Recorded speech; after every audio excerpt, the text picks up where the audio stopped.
Cockroach जनता party. दोस्तों, यदि अभी तक आपने इस शब्द से परिचित नहीं है और ये नाम नहीं सुना है कॉकरोच जनता पार्टी, तो आज सुन लीजिए, क्योंकि आने वाले दिनों में ये जो शब्द है कॉकरोच जनता पार्टी, वो देश की राजनीति की दिशा दशा तय करेगी। भले इसने घोषणा किया है कि ये खुद चुनाव नहीं लड़ेगी, लेकिन यह जितना विचारधारा से लैस होकर आ रही है और जितने बड़े वर्ग समूह का अब नेतृत्व करने लगी है, एक बात यकीन के साथ जान लीजिए कि आने वाले दिनों में हर लोग इसका नाम सुनिएगा और हर लोग इसकी चर्चा कीजिएगा। नाम है कॉकरोच जनता पार्टी। कॉकरोच जनता पार्टी का गठन कब और किन परिस्थितियों में हुआ, थोड़ा सा मैं आपको बतला दूं संक्षेप में। CJI chief justice of India, supreme court के मुख्य न्यायाधीश जस्टिस सूर्यकांत, उन्होंने एक सुनवाई के दौरान बेरोजगारों, सोशल मीडिया एक्टिविस्टों, आरटीआई कार्यकर्ताओं और नौजवानों की तुलना कॉकरोच से कर दी थी। कॉकरोच यानी तिलचट्टों से। हालांकि सीजेआई ने अगले दिन इस पर अपना स्पष्टीकरण भी दे दिया, लेकिन ये जो कॉकरोच से जो तुलना कर दिया है, इसकी कितनी व्यापक प्रतिक्रिया हुई है। भले ही बहुत बड़े बड़े राजनीतिक दल इस बात को बहुत मुखरता से नहीं उठा पाए, लेकिन एक नौजवान अभिजीत डिपके नाम का महाराष्ट्र औरंगाबाद का नौजवान है, उसकी प्रतिक्रिया देखिए और उस पर देश का समर्थन देखिए कि वो उन्होंने एक पार्टी बना दी और वो उस पार्टी का नाम है कॉकरोच जनता पार्टी। ये सोशल मीडिया हैंडल बनाया गया। अभिजीत ने कहा कि कॉकरोच जनता पार्टी माननीय मुख्य न्यायाधीश सूर्यकांत के उस बयान के खिलाफ युवाओं की असहमति है जिसमें उन्होंने नौजवानों को कॉकरोच और परजीवी करार दिया। भारत जैसे लोकतंत्र में इसे स्वीकार नहीं किया जा सकता, जहां संविधान और अभिव्यक्ति की स्वतंत्रता के संरक्षक माने जाने वाले सीजेआई युवाओं की आलोचना और अपमान करते हैं। जब ये टिप्पणी आई और इसके बाद इन्होंने अभिजीत डिपके ने एक सोशल मीडिया हैंडल पर कॉकरोच जनता पार्टी नाम का एक पार्टी बनाया, इसके बाद उस पार्टी का परफॉर्मेंस देखकर हैरत होगी। मात्र 3 से 4 दिन के अंतराल हुआ, 3 दिन, और इसमें ही इस पार्टी ने 11 मिलियन फॉलोअर्स हो गए हैं और इसका रफ्तार दिन दुगुना रात चौगुना बढ़ रहा है। देश के नौजवान इसको हाथों हाथ ले लिए हैं। जो सीजेआई कॉकरोच शब्द का जो टिप्पणी किया था, अगर इसको रिलेट करके देखिए तो 1997 में पटना हाई कोर्ट ने लालू प्रसाद यादव के शासनकाल को जंगल राज कहा था और इस एक शब्द पर, जंगल राज शब्द पर, एनडीए ने 25 वर्षों तक शासन किया है इस बिहार में।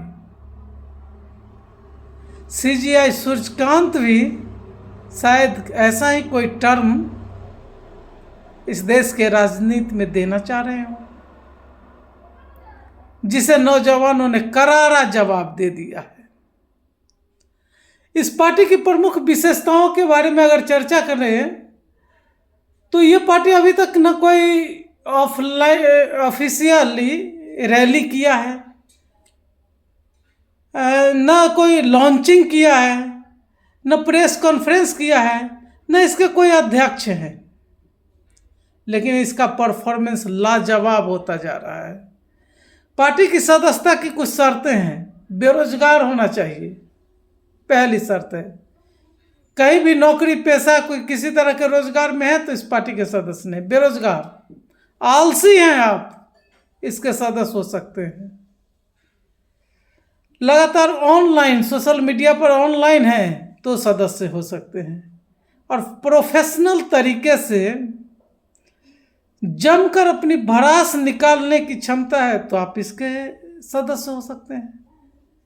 इसके मैनिफेस्टो के बारे में आप बात करूं, घोषणा पत्र इन्होंने क्या क्या रखा है अगर उस पर बात कीजिए तो इन्होंने घोषणा पत्र में लिखा है कि चीफ जस्टिस को रिटायरमेंट के बाद राज्यसभा जाने से प्रतिबंध लगाया जाएगा, वो प्रतिबंधित किए जाएंगे चीफ जस्टिस। दूसरा इन्होंने जो मैनिफेस्टो में शर्त रखी है कि वैध वोट को अगर डिलीट करेगा, वोट जिस तरह से अभी चल रहा है SIR का मामला, तो यदि वैध वोट को डिलीट करेगा तो मुख्य चुनाव आयोग के ऊपर राष्ट्रद्रोह के तहत जेल भेज दिया जाएगा। इस पार्टी की तीसरी शर्त है मैनिफेस्टो कि 50% रिजर्वेशन महिलाओं को दी जाएगी, और वो भी मोदी जी जैसे सीट बढ़ाए के नहीं कि संसद में सीट बढ़ाएंगे तब इनको रिजर्वेशन देंगे, वो नहीं। जो वर्तमान सीट है उस सीट पर 50% रिजर्वेशन दिया जाएगा। और टीवी पर जो बड़े बड़े एंकर बैठे हुए हैं, जिन उद्योगपतियों के टीवी चैनल्स हैं, उनको प्रतिबंधित किया जाएगा और एंकरों के खातों की जांच की जाएगी, उनके आय की और उनके संपत्ति की जांच की जाएगी। और अंतिम बात जो इन्होंने इस पार्टी ने कहा है कि दल बदल करने वाले सांसद विधायक को अगले चुनाव लड़ने से प्रतिबंधित कर दिया जाएगा।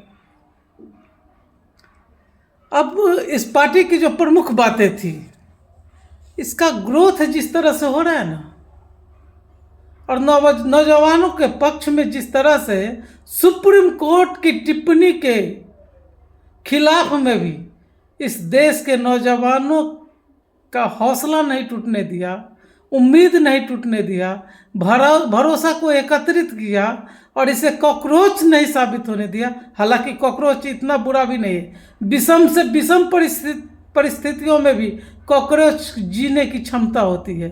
परमाणु बम का हमला हो जाए फिर भी कॉकरोच नहीं मरते, वो जीते हैं।